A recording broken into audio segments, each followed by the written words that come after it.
Picture this. It's August 1st, 2012. The stock market opens, bells ringing as usual. Knight Capital, one of the biggest market makers on the New York Stock Exchange, turns on a brand new trading software. The engineers deployed the code to 7 of their 8 production servers. The 8th still had dormant code from 2005, supposedly inactive for 7 years. The dormant code activated.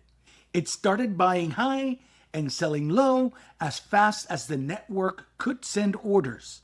In 45 minutes, Knight sent 4 million erroneous orders covering 397 million shares. Losses total $440 million, about $10 million a minute.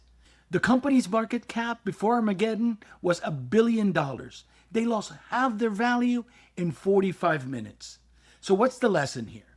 For any business running automation, automation doesn't just amplify speed, it amplifies bugs.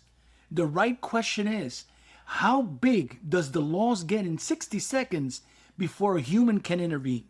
Build the kill switch. I'm Ernie. See you tomorrow.